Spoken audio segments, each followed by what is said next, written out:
अस्सलामुअलैकुम नाज़रीन व सामीन, आप सुन रहे हैं 49 न्यूज़ डिजिटल और मैं हूं आपका मेज़बान आमिर तकवी।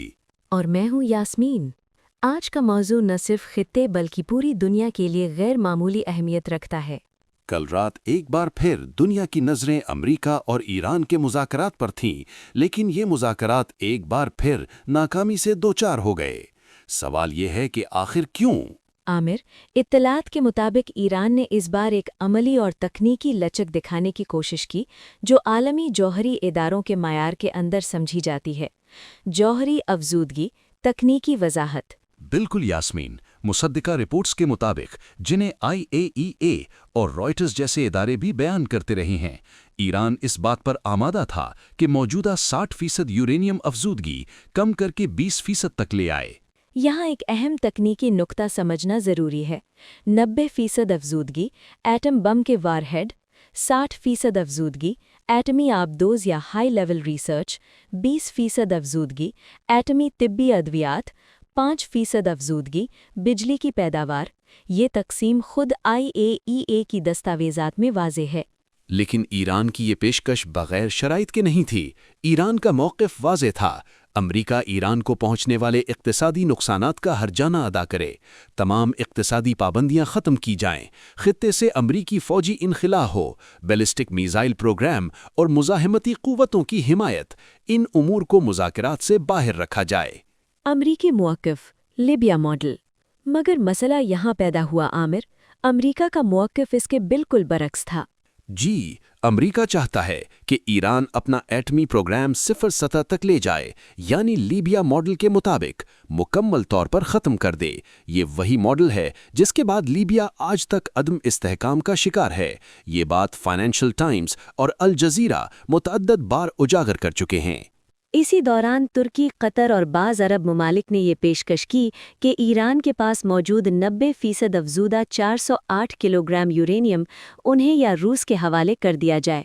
इत्तलात के मुताबिक यही अमेरिका का आखिरी मुतालबा था जिसे वो जंग रोकने की शर्त करार दे रहा था।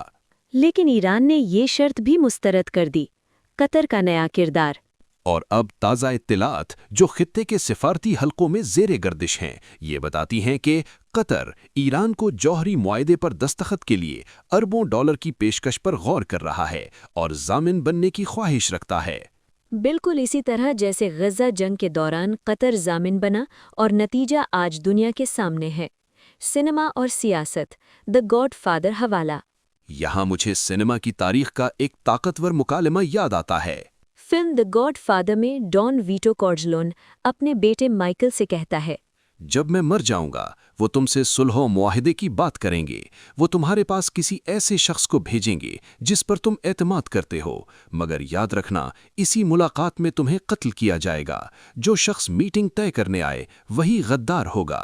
आमिर, ये भी एक हकीकत है कि सऊदी अरब, तुर्की, इमारात, कतर, आज़रबाईजान, बहरीन, ये सब वो ममालिक हैं जो कभी अमेरिका को फ़ौजी अड्डे देते रही हैं। मगर आज सूरत हाल ये है कि यही ममालिक अमेरिका को अड्डे देने से इनकारी हैं और साथ ही ईरान को हर सूरत मुज़ाकरात की मेज़ पर लाने के लिए बेचैन नजर आते हैं। 100% दुरुस्त बात यही है कि जंग किसी मसले का हल नहीं। ईरान को बातचीत के दरवाजे मुकम्मल तौर पर बंद नहीं करने चाहिए, लेकिन सालिसी का किरदार वो अदा करे जिसकी आलमी बरादरी में साख हो, जैसे चीन या रूस। और सवाल ये भी अपनी जगह मौजूद है कि आखिर कतर और तुर्की ही इतने बेताब क्यों हैं? हकीकत ये है कि ईरान लड़ने के लिए तैयार है और यही तैयारी उसकी असल ताकत है। क्योंकि जो डट गया वो बच गया और जो डर गया समझो मर गया। अगर आपको हमारी ये पॉडकास्ट पसंद आई है तो हमारे चैनल को फॉलो और सब्सक्राइब कीजिए और अपनी कीमती राय का इजहार कमेंट बॉक्स में ज़रूर कीजिए। इसी के साथ आमिर तकवी और साथी होस्ट यास्मीन को इजाज़त दीजिए। अल्लाह हाफिज। आप देख रहे हैं 49 न्यूज़ डिजिटल, ताज़ा तरीन खबरें दुरुस्त मालूमात के साथ।